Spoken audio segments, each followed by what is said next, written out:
సభ అధ్యక్షుడు మిత్రులు ప్రొఫెసర్ గాలి వినోద్ కుమార్ గారు,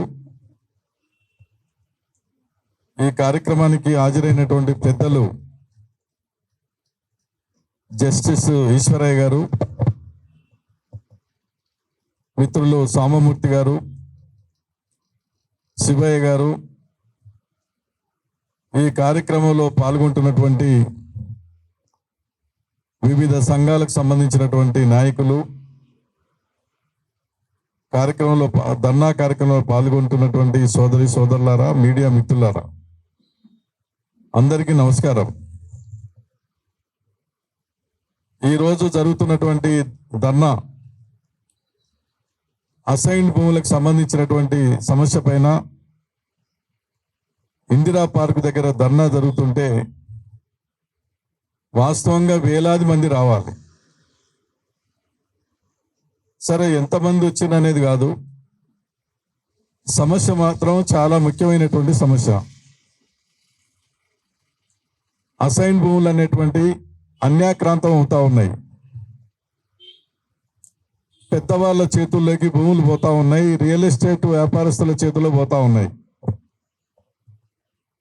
పేదవాళ్లకు ఇంతో అంతో ఇచ్చి వాళ్ళ అనేక రకాల ఇబ్బందులు ఉన్నది అవకాశంగా తీసుకొని డబ్బున్నటువంటి వాళ్ళు భూములు మొత్తం కూడా వాళ్ళ చేతుల్లో తీసుకోవటం అనేది జరుగుతుంది. అసలు పేదవాళ్లకు భూమి రావటం అనేది జరిగింది. అసైన్ భూములు కానీ ప్రభుత్వ భూములు అంటే పోరాటాలు చేయకుండా ఎక్కడ సెంటు భూమి ప్రభుత్వాలు వాళ్ళంతటా వాళ్ళు ఇయ్యలే. చరిత్రలో పోరాటాల ద్వారా మాత్రమే పేదలకు ఇళ్ల స్థలాలు కానీ, అసైన్ భూములు కానీ, వ్యవసాయ భూములు కానీ వచ్చినాయి తప్ప ప్రభుత్వం వాళ్ళంతటా వాళ్ళు, అధికారులు వాళ్ళంతటా వాళ్ళు పేదలకు భూమి పంచాలనేటువంటి సోయి లేదు. అనేక ఒత్తిళ్లతోటి చట్టాలు ఉన్నప్పటికీ కూడా ఆ చట్టాలని ఎక్కడా అమలు చేసిన పరిస్థితి లేదు. మీ అందరికీ తెలుసు, భూమి పంపిణీ అనేటువంటి మొట్టమొదలు మన తెలంగాణ గడ్డ పైన ఎప్పుడు జరిగింది? నిజాం పాలనలో ఆనాడు సాగినటువంటి వీర తెలంగాణ సాయుధ రైతాంగ పోరాటం సందర్భంగా 10 లక్షల ఎకరాల భూమి కమ్యూనిస్టు పార్టీ ఎర్రజెండా నాయకత్వంలో వీరోచితమైనటువంటి పోరాటం సాగించి 4500 మంది కార్యకర్తలు ప్రాణాలు అర్పించి ఆనాడు దొరల చేతుల్లో, భూస్వాముల చేతుల్లో, జమీందారుల చేతుల్లో, నిజాం రజాకార్ల చేతుల్లో ఉన్నటువంటి భూములు మొత్తం కూడా బయటికి తీసి ఆ గడుల నుంచి దొరలని తరిమి కొట్టి 10 లక్షల ఎకరాల భూమి వీర తెలంగాణ సాయుధ రైతాంగ పోరాటం సందర్భంగా పేదలకు పంచబడ్డది. ఇది వాస్తవం. తర్వాత మన దేశానికి స్వాతంత్రం వచ్చిన తర్వాత ఈ కాలం అంతా కూడా చూస్తే, ఇప్పటికీ కూడా చూస్తే ఏంటంటే ఎన్ని లక్షలు, 23 లక్షలు 30 లక్షల ఎకరాలు తప్ప అంతకంటే ఎక్కువ లేదు. భూమి లేక కాదు, ప్రభుత్వ భూములు ఉన్నాయి. కానీ ఇచ్చిన భూములే మళ్ళీ ఏదో రకంగా లాక్కునేటువంటి ప్రయత్నం చేస్తా ఉన్నారు. ప్రభుత్వమే చేస్తున్నది. మేము ఎప్పుడైనా భూమి ప్రభుత్వ అవసరాలకు తీసుకోవచ్చు అనేటువంటి సాకుతోటి ప్రభుత్వ ఆఫీసులు కట్టాలనో లేకపోతే ఇంకేదో పేరుతోటి పేదల నుంచి మళ్ళీ ఇచ్చినటువంటి పట్టా సర్టిఫికెట్స్ కూడా క్యాన్సిల్ చేసి ప్రభుత్వం లాక్కుంటుంది. ప్రైవేట్ వాళ్ళు, రియల్ ఎస్టేట్ వ్యాపారస్తులు లాక్కుంటా ఉన్నారు. ఇప్పుడు సగం భూమి, సుమారుగా 3-4 లక్షల ఎకరాల భూమి ఇవాళ అన్యాక్రాంతం అయింది. ఇవాళ తెలంగాణ రాష్ట్రం మొత్తంలో కూడా 1,000 మంది పేదవాళ్ళు ఇళ్ల స్థలాల కొరకు గుడిసెలు వేసుకొని పోరాటం చేస్తా ఉన్నారు. దాంట్లో దళిత సోదరులు, పేదలు, నిరుపేదలే కదా. నేను ఈ భూమి మీద పుట్టిన పాపానికి ఒక 12 గజాల జాగా ఇయ్యలేరా? మీ ఉండటానికి కొంప ఒక 2 గదులు కట్టియలేరా? మీకు మాత్రం పెద్ద పెద్ద బంగ్లాలు కావాలి, కార్లు కావాలి, అన్ని కావాలి, 100 ఎకరాల భూములు కావాలి. అందరికంటే ఎక్కువ కష్టపడి పనిచేసేటువంటి ఈ కూలికి, శ్రామికునికి, ఈ పేదవానికి కనీసం బతకటానికి 12 గజాల జాగా ఇచ్చి 1, 2 గదులు కట్టించవనంటే ఈ ప్రభుత్వాలు ఎందుకు ముందుకు రావు? కేంద్రంలో ఉన్నటువంటి ప్రభుత్వానికి అత్యధిక అధికారాలు ఉంటాయి. 60% అధికారాలు కేంద్రానికి ఉంటే ఒక 40% అధికారం రాష్ట్రానికి ఉంటాయి. చట్టాలు మొత్తం ప్రధానమైనటువంటి అన్ని కూడా పార్లమెంటులో తీసుకురావాలి. కేంద్రంలో ఉన్న ప్రభుత్వం కానీ, రాష్ట్రంలో ఉన్న ప్రభుత్వం కానీ పేదల ఎడల, దళితుల ఎడల నాటి నుండి నేటి వరకు అధికారంలో ఉన్నటువంటి పాలకులు వాళ్ళు అనుసరిస్తున్నటువంటి దళిత వ్యతిరేక, పేదవాళ్ళ వ్యతిరేక, రైతు కూలి వ్యతిరేక విధానాలతోటే ఇవాళ ఇప్పటికీ కూడా ఇంకా పేదలకు ఇళ్ల స్థలాలు కావాలి, ఇండ్లు కావాలి.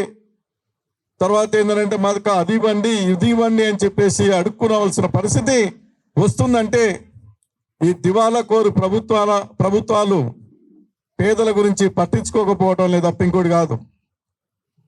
పెద్దలు ఇక్కడ ఉన్నారు, జస్టిస్ ఈశ్వరయ్య గారు ఉన్నారు. దురదృష్టం ఏంటంటే ఈ దేశంలో అందరికంటే ఎక్కువ కష్టపడి పనిచేస్తుంది ఎవరు?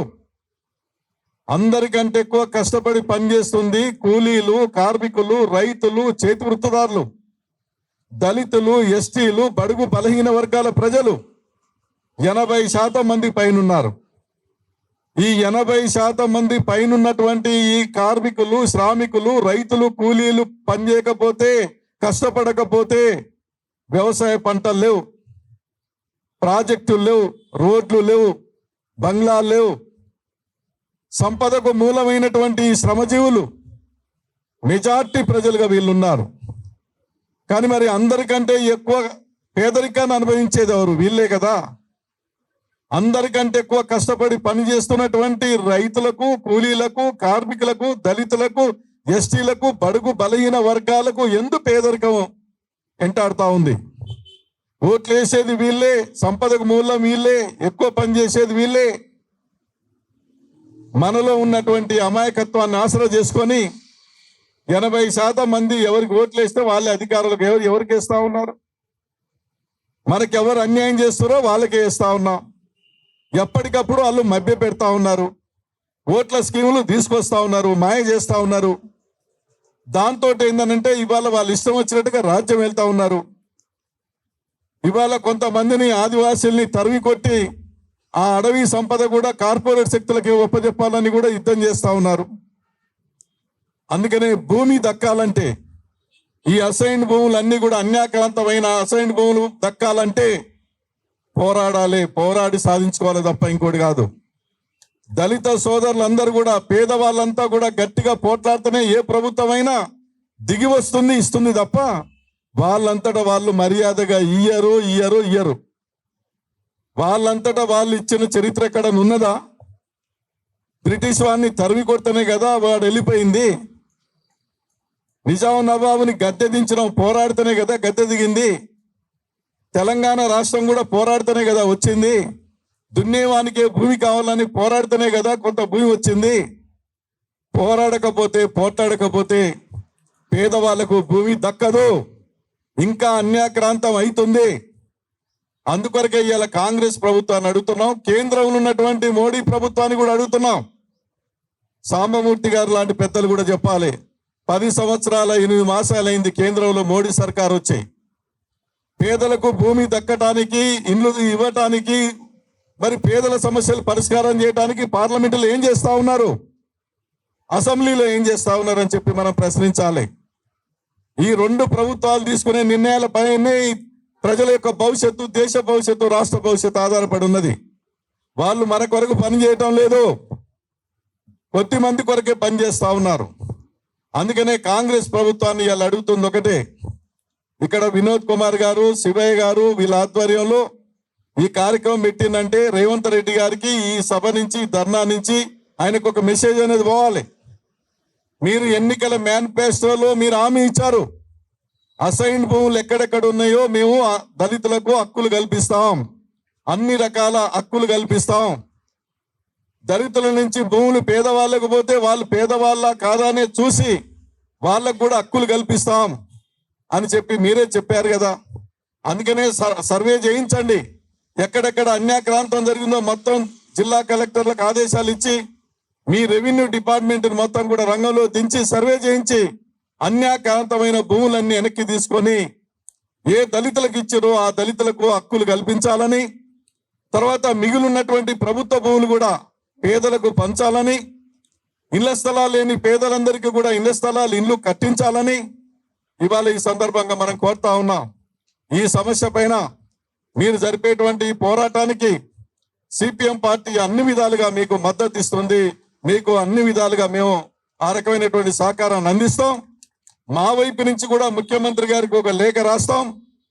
ఈ విషయంలో మీరు మాటలు చెప్పడం కాదు, ఆచరణలో మీరు ఖచ్చితంగా చేసి చూపించాలి. ఎన్నికల హామీలో మీరు నిలబెట్టుకోవాలి. లేకపోతే ఈ దళితులు పేదలు మీ ఎంట ఉండరు, మీకు బుద్ధి చెప్తారని కూడా మా వైపు నుంచి కూడా ముఖ్యమంత్రి గారికి లెటర్ పెట్టి మేము కలిసి ఇస్తామని, ఈ పోరాటం వృధా కాదు, ఈ సమస్య పరిష్కారం అయ్యేంత వరకు కూడా మీరు అందరూ ఐక్యంగా పోరాడి సాధించుకోవాలని చెప్పేసి విజ్ఞప్తి చేస్తూ ఈ అవకాశం కల్పించినటువంటి మిత్రులకి, మరి మన వినోద్ కుమార్ గారికి, శివయ్య గారికి, ఇతర పెద్దలకు మిత్రులకు ధన్యవాదాలు తెలియజేస్తూ సెలవు.